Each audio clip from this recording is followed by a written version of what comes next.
Hi, everybody. I'm going to try this live Q&A one more time. Different microphone setup. Hopefully, we've got some better sound. Thank you for joining me.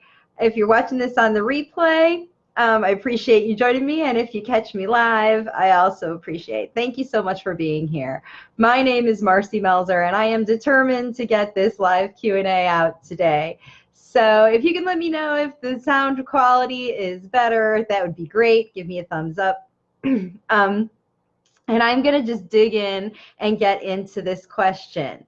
So if this is the first time you're watching me, like I said, my name is Marcy Melzer, and I'm an intuitive speech and language pathologist. And I help parents teach their late talking children how to use the words they need to share their wisdom with the world. Even if there's trouble with technology, I'm just going to dig in and do the best I can to get the information out to you. And every Thursday, I do a live Q&A session where I take questions from parents. If you have a question and you're interested in having me answer it, go ahead and I see a like, so hopefully the sound's working better now. So if you have a question, you can go ahead and type it in the comments here. And while I'm waiting for more people to join me, I do have a question that I have been presented in my Language Facilitation Resources group, and I wanted to talk about that. And I've been trying to talk about it all day, so I've practiced it twice, so now I know exactly what I'm going to say. This is a question from a gal named Bakre, who is in my group, and she has a child who is 7+ years old. So I'm going to read you what she wrote. She wrote, "Please, I need an answer to this, my question. My boy of 7+, he do respond after me and recognize almost everything at home. But for him to make use of the words is a problem anytime he needs something. Now, since Monday, he has been crying unnecessarily to the extent of twisting his hands anytime he wants something. He just sits down and cries. Please, what can I do?" So it happens often with kids who are late talkers, no matter how old, but especially kids who get to be older than 2 or 3 or 4 years old, and especially by the time they get to be 7. What happens is late talkers who aren't using words are most definitely trying to use something else to communicate what they want. In this case, her little guy is crying when he wants something, so his mom knows that he wants something, but she doesn't know what it is. And he is waiting, like she says, just kind of sitting there waiting and crying for her to figure it out. And she hasn't been able to figure it out, or if she does, then the boy's probably happy. But if she can't figure it out, then he becomes more and more frustrated, even to the point where now he's wringing his hands and crying. He just sits there and waits.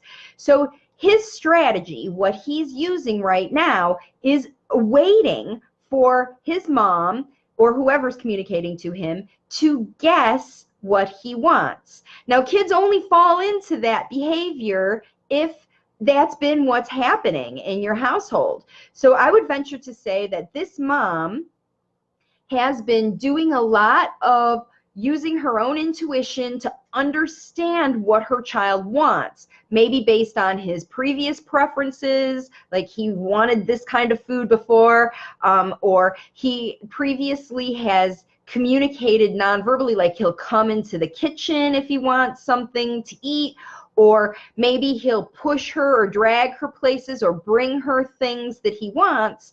And she's been responding to those nonverbal communications by giving him what he wants.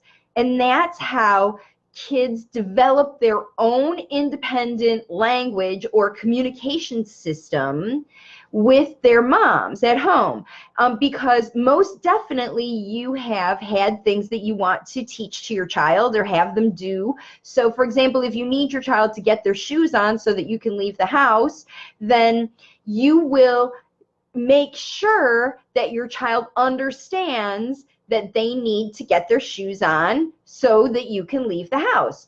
And you might say that in words, and if your child doesn't understand or respond, you're going to show them. You're going to demonstrate. You're going to give them the shoes. You're going to encourage them, help them put the shoes on, hold their hand and take them to the door. So you're also communicating with your child using a lot of nonverbal ways. And so the nonverbal language becomes easier and the language of choice for kids to communicate, especially when they really want something. Because if they want something, they're going to try hard to try to make you understand that. And without knowing how to use words for that kind of communication, then your child isn't going to know how to ask you for something the next time they need it. So how to overcome this with language facilitation is to teach your child the words he needs to ask for the things he wants. And it seems like that's a pretty, general aha. How am I supposed to do that? Well, what you do is you have to teach your child how words work for everything, not just when they want something.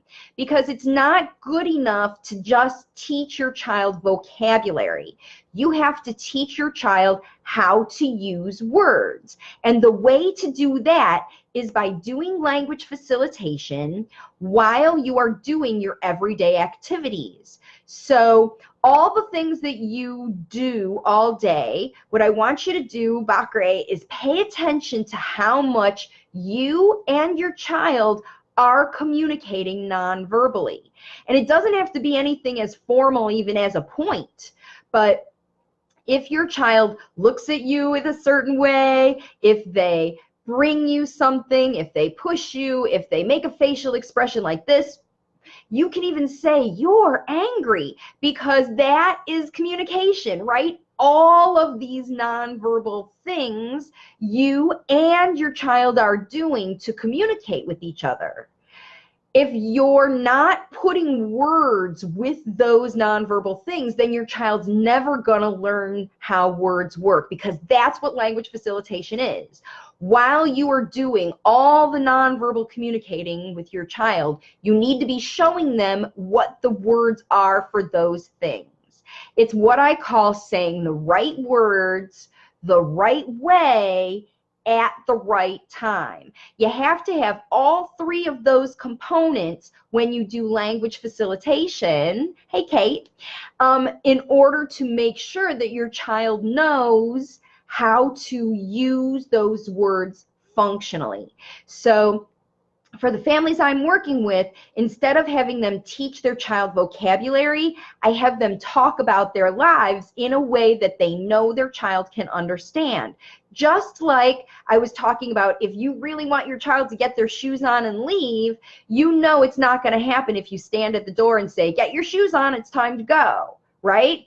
You have to communicate that message to your child by showing them what you want.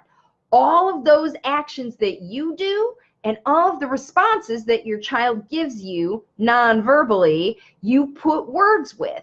And that's how you show your kids how to use the right words the right way at the right time. Because all of those components have to be, that's how people learn to use new language. So, all right, hopefully this was clear audio, finally for the first time. Third time's a charm today to get this video out to you, because I really wanted to get that answer to Bakre. And if you have a child who is older than 2 and already starting to use a lot of nonverbal communication, then language facilitation is what you really need to be doing right now to help your child learn how to use the words they need, so that they can share all of their ideas using words and not wait for you to guess what their ideas are based on their other things or their behavior or nonverbal whatever. You don't need to guess when you have good language and you know how to use it. And the way to teach your kids how to use language is from the ground up with language facilitation. All right, everybody. That was it for today's live Q&A session. Thank you so much for joining me. If you're interested in knowing more about how to work with me, you can send me a private message or check out my website, wavesofcommunication.com. There's program details there and all information on how to contact me. And thank you so much again for joining me, and I will see you all on my next live video.